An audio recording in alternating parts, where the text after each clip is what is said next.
Assalamualaikum warahmatullahi wabarakatuh. Alhamdulillah, salatu wassalamu ala rasulillah wa ala alihi wa sahbihi wa man sara ala nahjihi wastanna bisunnatihi wahtada bihadihi ila yaumiddin, amma ba'du. Qala al-musannifu rahimahullahu ta'ala wa nafa'ana Allahu bihi wa bi'ulumihi fid dharain amin. Telah berkata Imam al-Allamah Syekh Abdul Qasim Al-Kushairi, semoga Allah Ta'ala merahmatinya dan kita mendapat manfaat serta barakah ilmunya. Sifat yang ke-9 itu ar-raja. Allah Ta'ala berfirman, man kana yarju liqa'a Allah fa inna ajalallahi la'at. Barang siapa berharap bertemu dengan Allah, sesungguhnya janji Allah pasti datang. Surah Al-Ankabut ayat ke-5.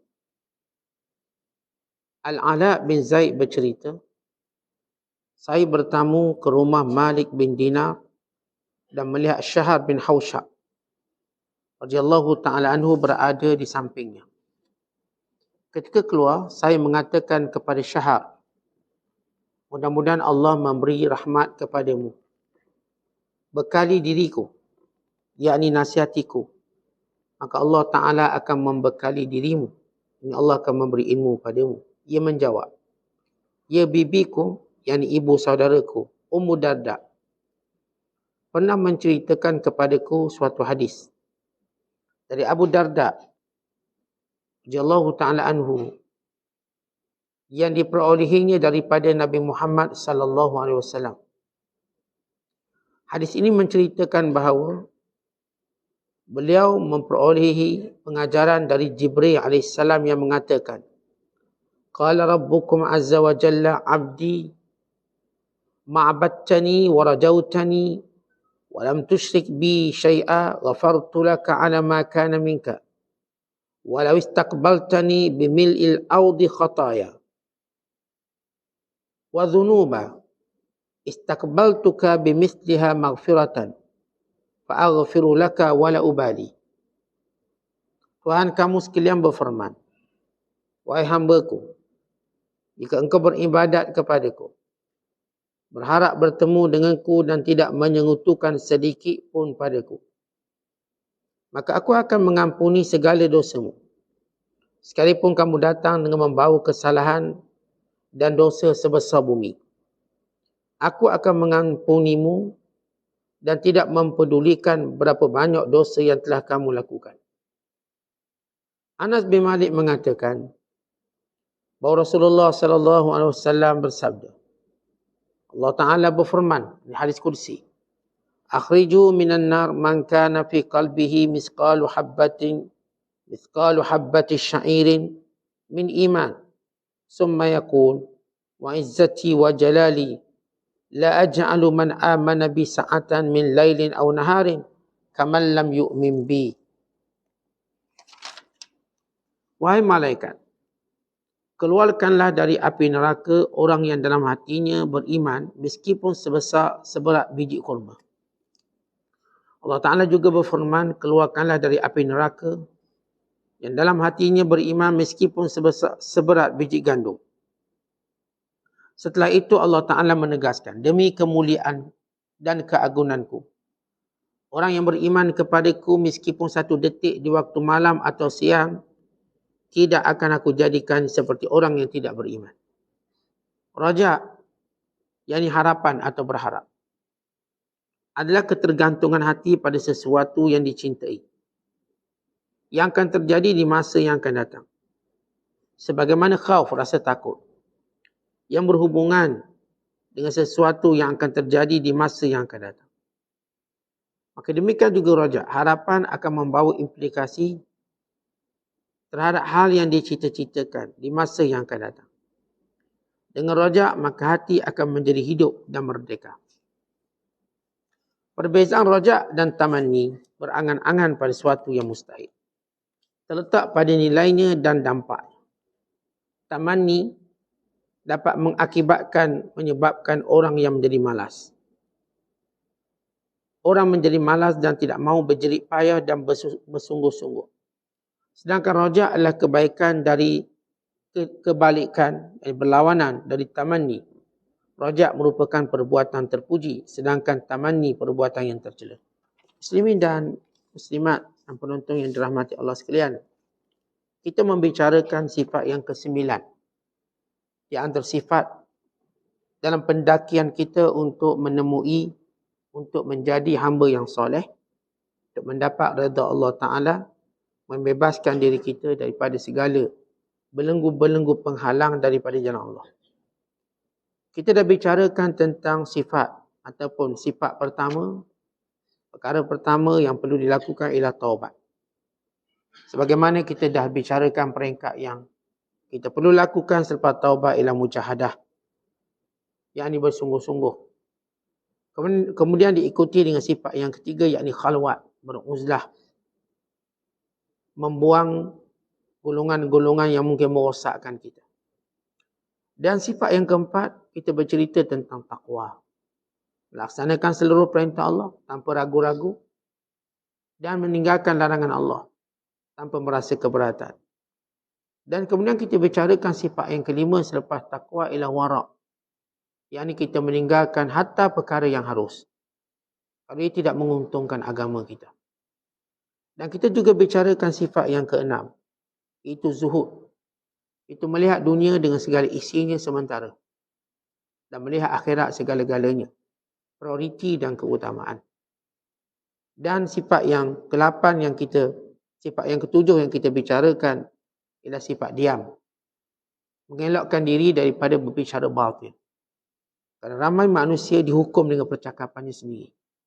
Apa yang dicakap hari ini, maka akan kena padanya pada suatu hari nanti. Maka kerana itu diam jauh lebih baik. Dan juga kita dah bicarakan sebelum ini sifat yang ke-8, iaitu takut. Takut pada Allah yang menjadikan kita sentiasa memikirkan tentang kemurkaan Allah, azab. Bukan kita fikir tentang mungkin Allah Ta'ala akan mengubah kedudukan kita. Maka ketakutan ini menjadikan kita sentiasa merendah diri, bermunajat kepada Allah, bergantung kepada Allah sepenuhnya, tidak melihat amalan kita, tidak melihat kemuliaan kita melainkan anugerah Allah Ta'ala. Dan sifat yang ke-9 yang kita akan pelajari pada pagi ini ialah sifat ar-raja'. Baik, ar-raja' dalam terjemah mudah, mengharapkan Allah. Contoh umpama seorang yang miskin, dia berada di hadapan orang kaya. Maka dalam hatinya ada harapan orang kaya itu bantu dia, tolong dia, pandang dia dengan belas kasihan. Umpama seorang lapar yang berada di hadapan orang yang ada makanan, maka si lapar ini berharap kalau orang yang banyak makanan ini hulurkan makanan pada dia, atau bertanyakan pada dia apakah dia makan atau belum. Maka ini harapan. Ia merupakan ibadat hati. Dipanggil a'mal qalbiyah, ibadat hati. Bagaimana perlu orang beriman punya perasaan harap, mengharapkan. Tentu harap yang kita bicarakan ini bukan harapan pada manusia. Ini harapan pada Allah Ta'ala. Harapan memberi maksud kita inginkan suatu kebaikan daripada Allah. Di sebalik kekurangan kita, di sebalik tidak layaknya kita. Tapi kita mengharapkan Allah yang sifatnya pemurah. Allah yang sifatnya penyayang. Allah yang sifatnya memberi rahmat kepada hamba-hambanya. Maka itu yang kita harapkan. Maka dalam perbahasan harap ini, untuk kita faham dengan lebih mudah, yang mana sifat ini atau sifat ar-raja' dalam bahasa Arab. Sama ada kita sebut raja'un atau ar-raja'u. Dua-dua boleh lah. Sini tajuknya tu raja'. Kalau nak bariskan dia raja'un. Ra, jim, alif, hamzah. Raja'un. Ditulis raja'. Kalau diletak alif lam jadi ar-raja'u. Semuanya betul disebut bacaan dan semua. Raja' ataupun ar-raja'u. Siapa yang perlukan sifat ar-raja'? Dua golongan manusia. Golongan pertama ialah orang yang berputus asa. Orang ni rasa saya ni jahat teruk, panjang hidup saya buat jahat je. Tak ada langsung buat baik. Saya ni bunuh orang, saya berzina, saya mencuri, saya bla bla bla bla. Sehingga dia rasakan dia dah tak ada harapan, nampak neraka depan mata. Lalu kita katakan kepadanya, harapkan Allah. Allah itu pengampun. Allah itu penyayang. Kalau kamu datang minta ampun pada Allah, niscaya Allah ampunkan kamu. Sebesar mana pun dosa kamu. Allah sayang kamu walaupun hamba-hamba atau manusia semua membenci kamu. Semuanya hentam kamu. Semuanya kritik kamu. Semuanya nampak kejahatan kamu. Tetapi Allah sayang pada kamu. Maka ini ar-raja. Orang ni dah putus asa dah. Dia benci orang pada dia. Hatta dia sendiri benci pada diri dia. Kerana kejahatan yang tak boleh disekat. Kerana banyaknya dibuat kerosakan atas muka bumi dan sebagainya. Dan Allah Ta'ala menyebut dalam Al-Quran, وَلَا تَيْأَسُوا مِنْ رَوْحِ اللَّهِ إِنَّهُ لَا يَيْأَسُ مِنْ رَوْحِ اللَّهِ إِلَّا الْقَوْمُ الْكَافِرُونَ. Jangan pernah kamu berputus asa dengan rahmat Allah. Kerana yang berputus asa daripada rahmat Allah itu cuma orang kafir. Orang kafir yang tak ada Tuhan ni, dia akan putus asa. Tetapi orang beriman, orang Islam, di sebalik bagaimana lara kita, lalu kita, atau bagaimanapun jauh kita dari Allah, maka kita katakan padanya Allah pengampun. Allah suka hamba yang bertaubat. Allah Ta'ala dengan sifat pemurahnya tidak mungkin membiarkan walau sedikit pun kebaikan. Melainkan Allah akan ganjari, Allah akan beri balasan. Maka orang yang berputus asa ini bangkit kembali daripada sifat putus asa. Ini berlaku dalam satu hadis. Bila seorang lelaki yang membunuh 99 orang. Bayangkan dia bunuh 99 orang, dia tak nampak jalan. Tapi seketika dia bertanya, kalau aku bertaubat, apakah diterima? Maka ditanya pada seorang abid, saya sudah membunuh qataltu tis'an wa tis'ina nafsan. Aku telah membunuh 99 nyawa. Apakah diterima taubat aku? Kata lelaki ini, tak, Tuhan tak terima. Sebab ramai sangat. Maka dibunuh orang ni lagi. Jadi 100. Tapi dia rasa seperti ada sesuatu yang boleh menghalang dia atau harapan pada dia. Sehingga dia bertemu dengan seorang alim. Ini kelebihan orang alim. Maka orang alim ni berkata, tidak ada yang menghalang kamu daripada bertaubat kepada Allah. Tak ada. Boleh taubat. Tetapi hendaklah kamu berhijrah ke tempat orang baik. Maka dia berhijrah lalu dia mati. Maka turun malaikat rahmat yang membawanya ke syurga kerana niatnya untuk berubah. Tentu ini hadis. Atau hadis ini. Ar-Raja. Kadang-kadang kita ni, orang kata dah teruk awak ni. Dan hidup awak ni tak pernah sembahyang, itu ini. Semua orang dah nerakakan kita. Walhal neraka itu hak Allah. Tapi semua dah neraka kita yang teruk ni. Nak tengok ahli neraka ni, ahli neraka. Orang semua mengatakan kita, oh, inilah dajjal umat ini. Habis kejahatan, label-label kita dapat. Tentu datang ar-raja. Pengharapan. Walaupun seluruh makhluk benci. Tetapi Allah masih menawarkan kasih sayang. Kalau kamu bertaubat pada Allah. Kalau kamu kembali pada Allah. Kalau kamu kembali ingat Allah. Allah akan terima kamu. Biar manusia tak terima tapi Allah terima. Dan kepada Allah kamu akan kembali. Sebagaimana mereka juga kepada Allah mereka akan kembali. Maka datang ar-raja. Sifat harap. Baik, golongan yang kedua yang perlukan ar-raja. Ada yang pertama saya katakan orang yang dah putus asa dengan hidup ni. Maka ceritakan padanya ar-raja. Golongan kedua ialah golongan yang dalam dirinya rasa takut semata-mata. Takut, ya Allah, aku takutnya neraka. Takutnya azabmu. Tiap hari sampai tak boleh tidur duk fikir neraka. Takut yang melampau ini. Yang kadang-kadang boleh membawa mudarat pada diri. Takut sangat. Bimbang bila sembahyang takut Tuhan tak terima. Bersedekah takut Tuhan tak terima. Takut-takut ini kadang-kadang mengatasinya secara melampau. Maka datang ar-raja. Ar-raja, yakni sifat harap kita pada Allah.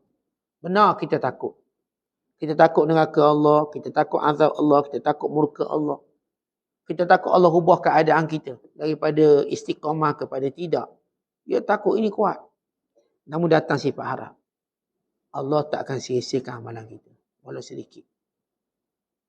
Allah tak akan membiarkan hamba yang taat padanya musnah atau binasa.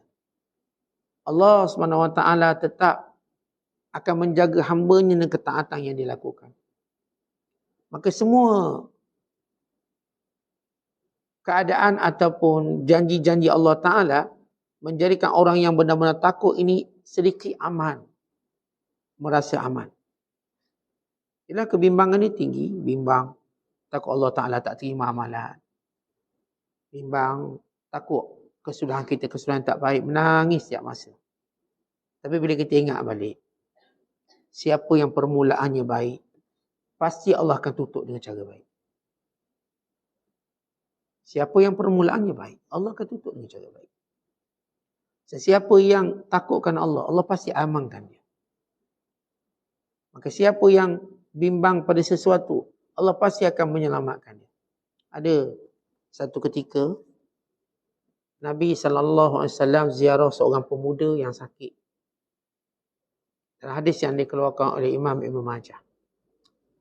Pemuda ini meninggal dunia pada usia muda. Ketika mana Rasulullah SAW menziarahinya dalam keadaan dia sakit. Lalu kata Nabi SAW, "Kaifa tajiduka?" Macam mana keadaan dirimu? Maka jawab lelaki ini, "Arjullah ya Rasulullah wa akhafu dhunubi." Saya mengharapkan kurniaan Allah. Saya mengharapkan sifat pemuda Allah. Tapi dalam masa yang sama saya takut dosa saya. Saya takut dosa saya. Saya takut kelalaian saya. Saya takut kejahatan saya. Saya harap keampunan Allah. Saya harap pahala di sisi Allah. Saya harap syurga Allah. Tapi saya takut bimbang dosa saya, kesalahan saya. Lalu kata Nabi SAW, "La yajtami'ani fi qalbi 'abdin fi mithli hadzal mautin illa a'tahu Allahu ma yarju wa amanahu mimma yakhafu." Tidak ada seorang hamba dalam situasi ini mempunyai dua sifat ini, melainkan Allah akan beri apa yang dia nak dan Allah akan amankan apa yang dia takut. Maknanya, bila kita berada dalam keadaan seperti ini, dekat nak mati atau sakit yang bawa mati, ya kita bimbanglah dosa kita banyak. Dengan orang ada, dengan mak ayah kita ada. Dosa kita dengan Allah yang berkait dengan ibadat pasti ada. Tapi dalam masa yang sama kita harap Allah pengampun, Allah penyayang. Moga Allah gerakkan hati-hati manusia lain memaafkan kita. Moga Allah menempatkan kita di kalangan orang yang bertakwa, kalangan kekasihnya. Maka jiwa itu, sifat itu, menjadikan kata Nabi SAW, tidak berkumpul dalam hati orang beriman dua sifat itu, melainkan Allah berikan apa yang diharap dan Allah amankan apa yang dia takut. Sebab itu disebut dalam hadis kursi. Ana inda dhanni abdi bi. Ana inda dhanni abdi bi. Falyadhunna ma sya'. Aku mengikut wasangka hamba-Ku. Maka sila sangka apa yang kamu nak. Contoh kalau kita sangka baik pada Allah, maka kita akan dapat yang baik. Tapi di sana kita perlu faham, apa beza mengharap ataupun ar-raja dengan berangan, atau disebut dalam bahasa Arab tamanni. Tamanni ni berangan. Manakala ar-raja ni berharap. Allah Ta'ala berfirman dalam surah An-Nisa ayat 123, kata Allah, "Laisa bi amaniyikum wala amaniyi ahli kitab. Man ya'mal su'an yujza bih." Bukanlah dalam perkara yang menjadi angan-angan kamu. Dan tidak juga angan-angan ahli kitab. Melainkan siapa pun yang buat jahat, dia mesti akan diazab. Kata ayat ini turun, bila kalangan mereka menyangka bahawa kami ni kan dah orang hebat, maka Tuhan takkan azab kami. Kami pun tak perlu beramal. Kami pun tak perlu buat itu, buat ini. Dia cuma memasang angan-angan. Kata ulama, sepakat ulama, bahawa ar-raja ialah harapan bersama dengan amalan. Manakala cita-cita atau disebut tamanni, berangan dalam bahasa Melayu kita, ialah dia cuma berangan tapi tak buat apa-apa. Tak buat apa-apa. Dia berangan Allah Ta'ala terima taubat. Tapi awak taubat tak? Tak taubat. Maka ini berangan. Dia berangan Allah masukkan dia syurga. Tapi dia tak berat apa-apa pun amal. Tidak dia beriman. Tidak juga dia melakukan perintahnya. Maka ini namanya berangan. Sebagaimana berangannya Yahudi, berangannya Kristian, Mereka tidak mau beriman dengan Nabi SAW. Mereka sudah menyangka kami anak Tuhan. Kami kekasih Allah. Kami tak akan diazab oleh Allah. Kalau pun kami diazab cuma beberapa hari. Kalau kami diazab cuma beberapa hari je, tak banyak. Tetap sebab kami kekasih Allah. Nahnu abna'ullah wa ahibba'uh. Kami ini ialah kekasih Allah dan anak-anak Allah. Kami ini awliya. Orang yang disayangi oleh Allah. Maka Allah Ta'ala kata pada mereka, kalau benar kamu kata kamu kekasih Allah, anak Allah, orang yang dicintai oleh Allah, maka sila mati. Cuba doa biar kamu mati. Kan kekasih jumpa kekasih. Nescaya mereka takut. Orang-orang yang tidak beriman pada Allah takut berdoa untuk mati. Sedangkan orang yang benar mengharapkan Allah, dia benar-benar ingin mati. Sebab itu Allah berfirman, "Faman kana yarju liqa'a rabbih falyamal amalan salihah wa la yusyrik bi'ibadati rabbih ahada." Kita baca dalam soal Kahfi ayat 110. Ayat terakhir sekali. Siapa yang ingin bertemu dengan Allah, berharap bertemu dengan Allah, maka hendaklah dia melakukan amal soleh dan jangan sekutukan Allah. Kan itu orang beriman, sesudah dia melakukan amal soleh dan menjaga dirinya daripada menyekutukan Allah, tidak ada perkara yang disuka melainkan bertemu dengan Allah. Maka dia nak mati. Sebab itu kata Yahya bin Mu'az. Yahya bin Mu'az Ar-Razi radhiyallahu ta'ala anhu, dia kata, "Ilahi ahlal ataya fi qalbi raja'uka wa a'zamul kalami ala lisani sana'uka wa habbus sa'ati ilayya sa'atan yakunu fiha liqa'uka." Wahai Tuhanku, semanis-manis pemberian dalam hatiku, semanis-manis pemberianmu dalam hatiku ialah harapan padamu. Aku sentiasa mengharapkan kamu. Tentu waktu kita susah, kita harap Allah akan tolong kita. Waktu kita dalam kesempitan, kita harapkan Allah akan lepaskan kesempitan kita. Waktu rezeki kita berkurangan, kita harap Allah akan lapangkan rezeki kita. Waktu kita inginkan sesuatu, kita benar-benar yakin Allah akan memberikan pada kita. Tidak ada kemanisan yang paling manis, pemberian paling manis, melainkan Allah tanamkan dalam hati kita harapan pada Allah. Mengharapkan Allah. Kemudian kata Mu'az pada Yahya bin Mu'az lagi, dan sebaik-baik perkataan, semanis-manis perkataan. Tadi semanis-manis pemberian. Ini semanis perkataan ialah ketika mana aku memujimu ya Allah. Ini perkataan paling manis sekali, memuji Allah. Contoh kita kalau berkata manis dengan manusia, orang suka tak? Oh, dia kalau bercakap, semut datang semua. Manis sangat. Kita kalau bercakap manis, semua orang suka. Contoh kalau kita bercakap manis dengan Allah, maka Allah lebih suka kita. Apa dia bercakap manis dengan Allah? Memuji Allah. Memuji Allah. Maka ini semanis-manis perkataan. Dan yang ketiga kata Yahya bin Mu'az, serindu-rindu waktu kepadaku. Waktu yang paling aku rindui ialah waktu aku akan bertemu denganmu. Jadi inilah dia ar-raja atau sifat mengharapkan pertemuan dengan Allah. Kerana apa? Kerana dia adanya amalan. Jadi kita sebut tadi, apa beza tamanni dengan raja? Berangang dengan berharap. Berangang tak buat apa-apa. Tak ambil apa pun usaha. Tapi raja ni dia tetap berusaha. Walau sikit. Tentang amalan kita tak banyak, tapi kita buat. Amalan kita pun tahu tak sempurna, tapi kita berusaha.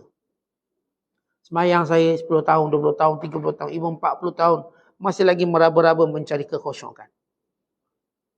Masih lagi kita meraba cari kekhusyukan. Carilah khusyuk. Dah khusyuk dah banyak, masih lagi solat. Setiap kali kita solat, fikir benda tu, fikir benda ni. Amalan kita ketika mana kita baca Quran, kita tahu masih ada kekurangan. Amalan kita dalam menuntut ilmu, kita pun tahu masih ada kekurangan. Tetapi kita dah berusaha untuk buat. Maka Allah Ta'ala pasti tak akan sia-siakan. Sebab itu kita selalu sebut. Daripada kita mula, maka kepada Allah yang akan datang kesempurnaan.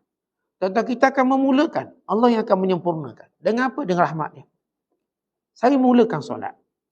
Allah akan menyempurnakan solat saya dengan keampunan Allah dan rahmat Allah. Betul saya kata saya solat ni ada kekurangan. Mungkin terlambat. Mungkin hilang khusyuk. Mungkin. Beribu kemungkinan ada.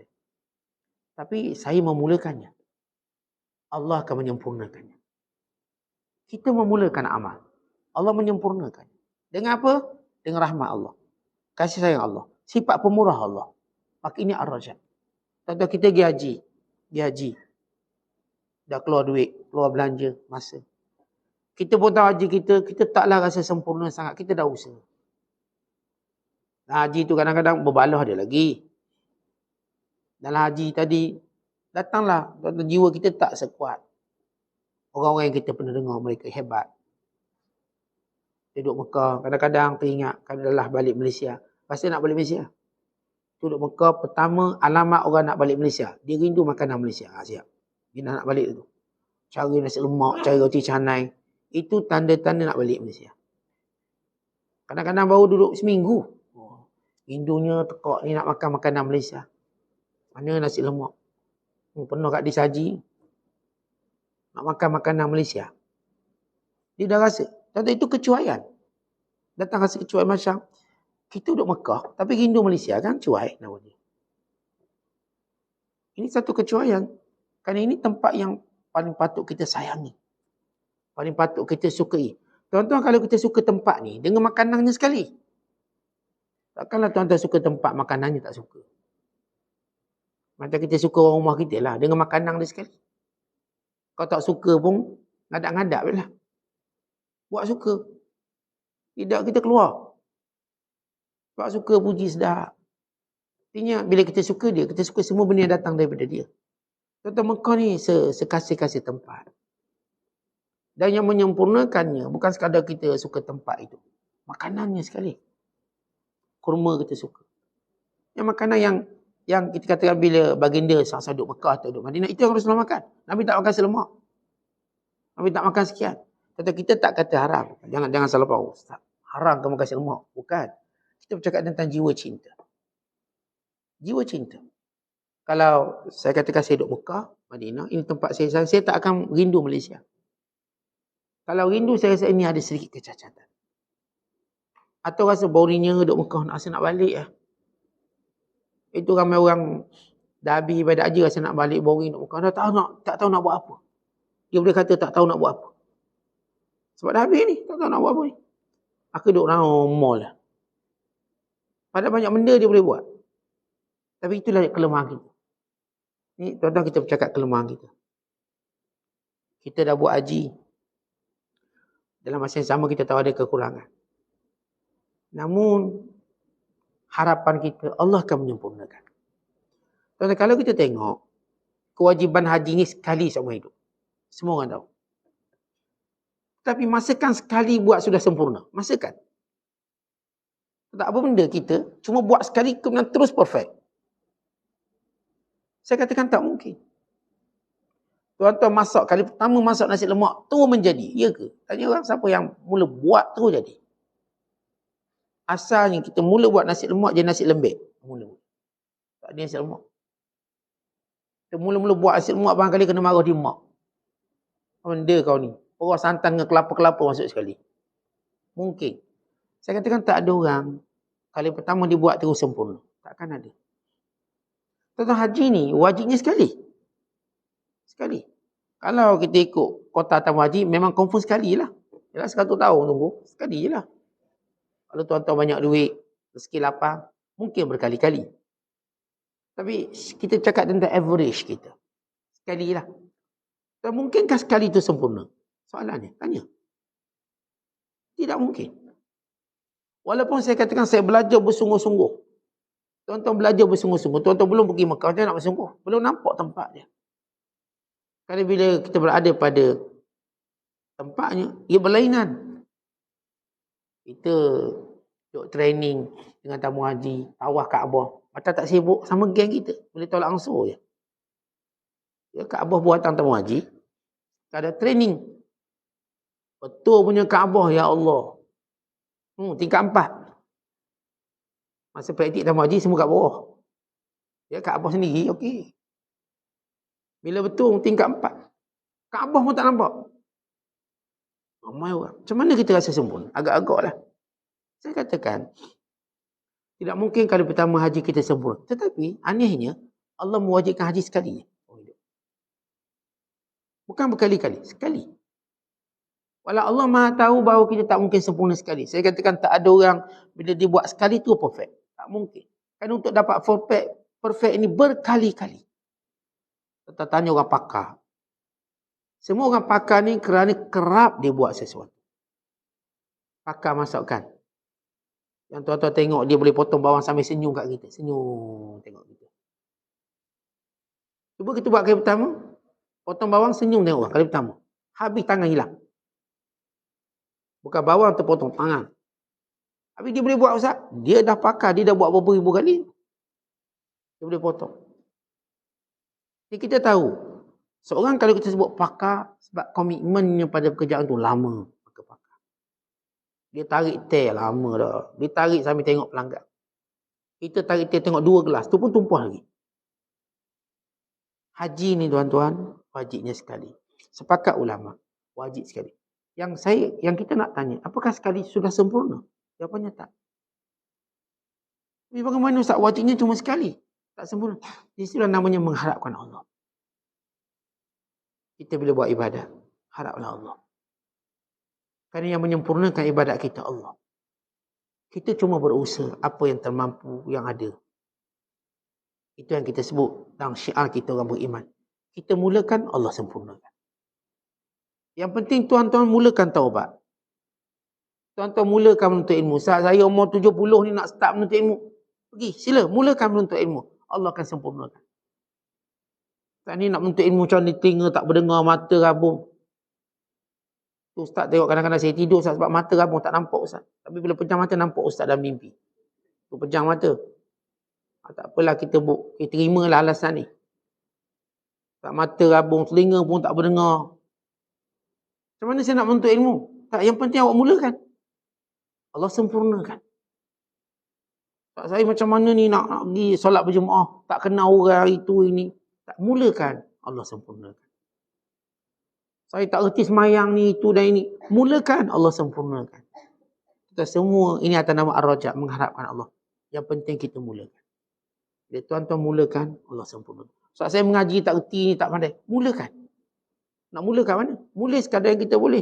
Baca Abata pun okey. Sebab kita ada niat ngaji walaupun baca Abata. Kalau baca Iqra, baca apa ni, kaedah Baghdadi, kaedah Barak, kaedah apa benda lah. Kita dah mulakan. Tak boleh baca Quran lagi ni, masih lagi alif bata. Tak, awak dah dapat pahala membaca Quran. Kerana awak dah mulakan. Sebab saya katakan semua orang, bila dia start Iqra tu baca alif bata, kalau zaman kita tu baca Muqaddam. Tapi niatnya untuk baca Quran. Maka kalau dia mati, Ustaz mati dia sepah alif bata sampai ya mati dia Ustaz. Oh ya mati. Apakah dia mendapat kelebihan baca Quran? Ya, dengan niat dia. Dia dah mulakan, Allah sempurnakan. Ramai mana orang yang memulakan. Walau tidak sampai pada penghujungnya. Tetapi Allah jadikan dia sampai pada penghujung. Dalam perjalanan menuju Allah ini.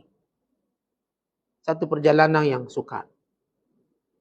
Kalau perjalanan ini mudah, dah ramai ikut. Allah sebut dalam Quran. Lau kana aradan qariba wa safaran qasida lattaba'u walakin ba'udan alaihim syuqqah. Kalau perjalanan menuju Allah ini senang, mudah, semua manusia akan ikut kamu wahai Muhammad. Tapi ia sukar dan jauh. Sebab kita bercerita akhirat, jauh. Orang nak cerita hari ni. Cerita hari ni. Apa kami dapat? Dia kata dapat pahala. Dia nampak jauh pahala. Kita kata dapat syurga. Dia nampak jauh syurga. Kata perjuangan ini mengajak pada sesuatu yang jauh tetapi pasti. Kekal, abadi. Akhir destinasi. Yang dekat, palsu. Binasa. Penyesalan. Bukan azab, seksaan. Allah sebut, bal tuhibbunal ajilah. Bukan kamu suka yang segera. Wa tadharunal akhirah. Kamu tinggalkan yang abadi akhirat. Itu perangai manusia. Jadi tuan-tuan sekalian, bila kita sebut perjalanan ini jauh. Namun, Mana-mana hamba Allah yang memulakan perjalanan ini, pasti Allah akan sampaikan dia. Atau ada sahabat dalam keadaan mereka tua dan sakit. Bila turun perintah hijrah, mereka hijrah. Akhirnya mereka mati tengah jalan. Maka Allah Ta'ala menurunkan firman-Nya. Wa man yuhajir fi sabilillah. Allah menyebut siapa saya berhijrah pada jalan Allah. Summa yudrikul maut faqad waqa'a ajruhu 'ala Allah. Kemudian dia mati di pertengahan jalan, dia mendapat pahala hijrah. Dapat.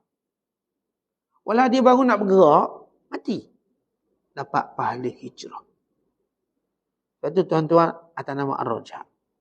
Yang saya katakan, saya rasa Ustaz macam terlambat nak mula taubat.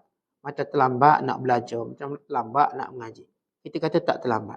Bila kamu mulakan, kamu akan sampai. Macam mana sampai saat saya start umur 60, 70? InsyaAllah kamu akan sampai. Allah akan sampaikan. Sebab itu kita lihat. Rasulullah SAW datang kepada umat manusia umur 40 tahun Rasul mulakan dakwah. Maka Rasulullah berdakwah pada usia 40 tahun. Fokus Nabi bukan pada kanak-kanak. Fokusnya pada orang tua. Orang tua. Yang sebaya Nabi SAW. Yang mungkin lebih tua pada Nabi SAW. Dan orang yang sudah pun dewasa, balik. Ini fokus. Maka sahabat-sahabat yang baru memeluk Islam, mereka kena mula belajar dari awal tentang Islam. Ada yang masuk Islam umur 60, startlah belajar umur 60. Ada yang masuk Islam umur 50, start belajar umur 50. Ada yang masuk Islam umur 30. 30 macam Abu Bakar Siddiq, umur 38. Umur 38 dia start belajar dengan Nabi SAW. Ada yang masuk Islam umur 20-an seperti Umar Al-Khattab. Ada yang masuk Islam, yang saya kata umur dia 60 ke atas. Memeluk Islam. Tapi semua mereka memulakannya. Dan sahabat-sahabat Rasulullah, tidak semua hafal Quran. Tidak semua. Ada yang menghafal beberapa surah, kemudian meninggal dunia. Tetapi kesemua mereka ini Allah sempurnakan. Bukan Allah redai mereka. Sebab apa tuan-tuan sekalian? Mereka ada satu niat. Untuk menyempurnakannya. Walaupun mereka tidak sampai pada penyempurnaan tersebut. Kita dah sebut tadi. Kita mulakan kebaikan. Bila kita mulakan kebaikan, Allah akan sempurnakan apa yang belum kita buat. Dan apa yang belum kita dapat. Atau tingkat yang belum kita dapat berada di sana. Namun kita dah mulakan. Jadi, perkataan mulakan itulah namanya Ar-Raja. Contoh macam ni. Kalau tuan-tuan masuk peraduan. Peraduan kan, kita isi minyak RM50. Dapat satu kupon, mungkin menang kereta. Kita masuk. Kita tengok dalam kotak peraduan tu penuh borang pemenang. Kita tetap harap, kita rasa mungkin kita salah seorang pemenang. Tapi datang harapan tadi bila kita masukkan kupon kita kat dalam. Masuk. Walaupun kita rasa dah penuh ni, takkanlah saya boleh menang. Tapi dalam hati kita ada harap. Sebab itu, semua orang masuk dalam tabung tu. Sebab mereka rasa mereka boleh menang. Tetapi kalau mereka ada harapan itu pada hadiah yang dijanjikan oleh manusia, yang pemenangnya tak umum sampai sudah, yang kata lain, bohong. Ini harapan yang kita nak beri pada Allah. Yang pemenangnya bukan seorang. Pemenangnya semua yang masuk dalam tabung tu. Semua menang. Kerana itulah dia Allah yang maha pemurah. Kalau kita selalu sebut, kat dunia ni yang berjaya seorang dua je. Kat dunia ni berjaya seorang dua. Di akhirat yang berjaya semua yang nak berjaya. Yang tak berjaya cuma yang tak nak berjaya. Kita lihat tawaran Allah luar biasa. Kerana itu kata Nabi SAW, kullu ummati yadkhulunal jannata illa man aba. Semua umat aku masuk syurga, melainkan yang tak nak masuk. Seolah kita kata macam ni, semua pemenang melainkan yang tak nak menang. Contoh kalau ada tak peraduan macam ni? Kita nak buat satu peraduan, dia punya hadiahnya semua boleh menang melainkan yang tak nak menang. Takkan ada orang buat peraduan tu. Siang-siang dah beritahu pemenangnya cuma 2 orang, 3 orang. Pemenang pingat emas, pemenang pingat perak, pingat gansa. 10 pemenang lain cuma pingat plastik. Maksudnya cuma dapat medal plastik. Dapatlah plastik 10 orang. Yang ni emas, yang ni perak, yang ni gangsa. Yang lain plastik. Tuan akhirat Allah nak bagi semua syurga. Semua emas syurga. Allah sebut dalam Quran. Faman zuhziha 'anil nar wa udkhilal jannah faqad faz. Siapa yang Allah selamatkan dia dari neraka, Allah masukkan dia dalam syurga, dialah pemenang. Faqad faz, pemenang, orang berjaya. Dan ini diharap. Kerana syurga ini Allah nak beri pada semua. Syurga dia bukan satu. Tuan-tuan, seorang boleh dapat 2 syurga. Bukan satu. Syurga ini lebih banyak daripada bintang-bintang di langit. Dia berikan pada semua hamba-Nya. Tuan-tuan, syurga ni bukan limited. Yang orang tertentu dapat. Tidak. Semua dapat. Yang beriman pada Allah, Allah tak akan biarkan dia dalam neraka walaupun sebesar zarah iman dia. Lepas itu dia datangkan kepada kita hadis. Allah Ta'ala berfirman, keluarkan siapa sahaja dalam neraka walaupun imannya sebesar biji sawi, sebesar biji kurma, sebesar biji gandum. Tuan-tuan pernah tengok gandum? Ambil sebiji gandum. Pernah tak ambil sebiji gandum? Ambil sebiji gandum buat jemput-jemput. Biji je ambil. So mana gandum tu kecil? Pakai kantah. Kata Allah, keluarkan orang yang ada dalam hati iman walau sebesar biji gandum. Walau sebesar biji sawi. Kenapa? Ada syurga yang aku nak berikan pada dia. Atau menunjukkan banyaknya syurga. Aku nak beri semua. Banyaknya pemenang-pemenang di akhirat kelak. Maka ini dia Ar-Raja. Ar-Raja. Kerana Allah Subhanahu Wa Taala melarang kita untuk kita menerakakan orang. Jangan menerakakan orang. Kerana syurga Allah itu banyak. Siapa pun berpeluang masuk syurga. Terutamanya bila dia ada trust. Trustnya apa? Dia beriman pada Allah dan tidak menyekutukan Allah. Itu trust dia. Dia tak pernah sekutukan Allah. Maka siapa pun orang Islam yang tak pernah sekutukan Allah, peluang masuk syurganya cerah. Cerah. Wa imma dia dibakar dan mengerjakan dosanya atau tidak, itu hal yang kedua. Tapi peluang masuk syurga itu cerah. Dengan syarat dia tak menyekutukan Allah. Sebab itu Nabi SAW beritahu pada Abu Hurairah dan sahabat yang lain. Beri khabar gembira. Man qala la ilaha illallah dakhala al-jannah. Siapa yang menyatakan tidak ada Tuhan melainkan Allah, masuk syurga. Man kana akhir kalamihi la ilaha illallah dakhala al-jannah. Siapa yang akhir perkataannya la ilaha illallah, masuk syurga. Yang akhir perkataan sebut la ilaha illallah, masuk syurga. Dan bila sahabat ni kata, Rasul boleh tak aku nak beritahu semua orang? Nabi kata jangan beritahu lagi.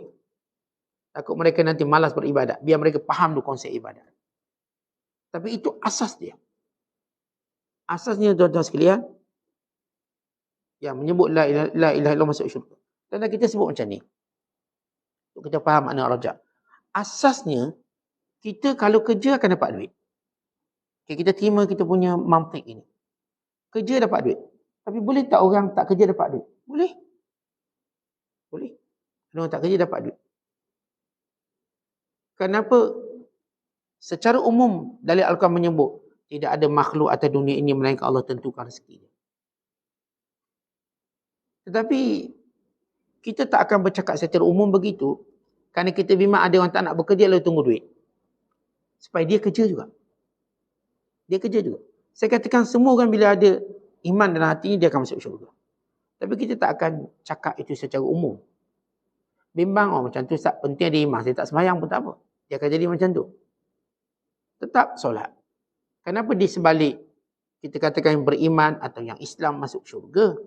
Tapi iman dan Islam ini perlu dipelihara dengan ibadat. Dibimbangi, dia boleh hilang. Kalau orang tu, kalau orang tu tak pernah sembahyang, tak pernah puasa, sekian, tapi dia Islam, apakah dia masuk syurga? Ya, masuk syurga. Itu yang disebut oleh Allah Ta'ala. Tetapi, sejauh mana dia yakin dengan dia tidak melaksanakan ibadat, Islamnya masih kekal dengan dia? Sejauh mana? Kerana Islam ni anugerah Allah.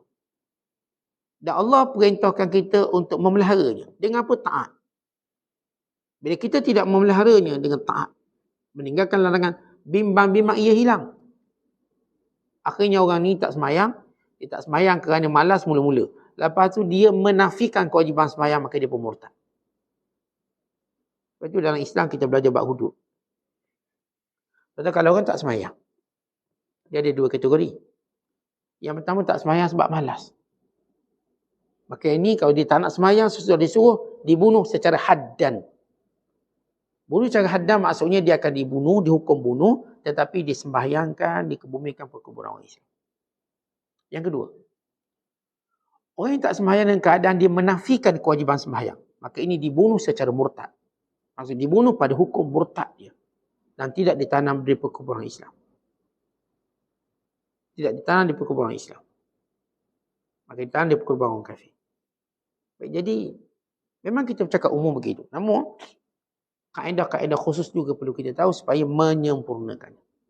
Ini tentang ar-raja. Kan tu bila seorang itu sentiasa ada ar-raja. Sebelum kita masuk huraian dan tajuk. Kenapa perlu ar-raja? Ini berharap dengan melihat sifat Allah yang pemurah, Allah yang penyayang, Allah yang pengampun. Maka tak perlu kita merasa takut untuk memulakan kebaikan. Mulakan kebaikan. Kalau orang kata, Ustaz, saya nak mula kebaikan takut tak sampai. Saya nak mula kebaikan takutlah dah lewat, dah tua. Dia kata mulakan kebaikan. Kerana Allah pengampun, Allah penyayang. Allah suka. Walau hamba dia dalam situasi mana pun mendatangi Allah, pada umur mana pun Allah suka. Ni 60 tahun buat maksiat. Baru 2 hari ni nak taat. Allah suka. Dan suka Allah ampunkan yang lepas. Dia sukanya Allah Ta'ala pada hambanya bila taat, Allah ampunkan yang lepas. Dan Allah terima dia. Allah muliakan dia, Allah angkat dia. Jadi ini ar-raja. Sebab itu jangan pernah rasa terlambat untuk kembali pada Allah. Jangan pernah ada rasa terhalang untuk kita menyembah dan beribadat pada Allah. Jangan pernah rasa bimbang tentang amalan-amalan kita tak diterima. Kerana sifat Allah yang pemurah dan penyayang. Maka ini kita bina ar-raja. Namun begitu, tuan-tuan sekalian, ar-raja ini, begitu bahasa ar-raja, dia takkan sempurna melainkan dia kena bicarakan ar-raja dan al-khawf. Takut kena ada, harap pun kena ada. Sebab yang disebut oleh ulama, takut dan harap umpama 2 sayap burung. Kalau kedua-duanya betul pemahamannya, dia boleh terbang tinggi. Tapi kalau salah satunya dipahami cara yang salah, maka dia tak mungkin mampu terbang dengan sempurna. Tapi kalau dua-dua tak ada, memang tak terbang. Maka ini gambaran ar-raja ataupun sifat harap kita kepada Allah SWT dengan sifat ataupun sifat ar-raja kita kepada Allah SWT, bahawa Allah Ta'ala akan terima amalan kita walau sekecil mana. Allah Ta'ala akan pandang kita dengan rahmatnya kerana kita hambanya beriman. Maka Allah Ta'ala mengatakan, siapa saya beriman, akan ku keluarkannya daripada neraka. Dan ini menjadikan kita sentiasa yakin, bersemangat dan beribadat kepada Allah SWT, bersungguh-sungguh untuk beribadat. Kerana kita mengetahui tawaran Allah yang luar biasa, yang menjadikan kita sentiasa bersyukur, yang menjadikan kita sentiasa menunggu kurnia Allah SWT. Kerana Allah menjanjikan, siapa orang beriman walau 1 detik, dia beriman baru sedetik, nilainya tinggi di hari akhirat kelak. Bayangkan orang yang mempertahankan imannya daripada awal mula hidup sampai bertemu dengan Allah. Ini yang baru beriman sedetik. Dan kemudian dia mati, pun Allah muliakan dia. Bagaimana orang yang taat pada Allah daripada mula dia hidup sampailah mati dan iman. Pasti Allah akan berikan kebaikan yang banyak, ganjaran yang banyak, kerana sifatnya pemurah. Wallahu a'lam bishawab. Assalamualaikum warahmatullahi wabarakatuh.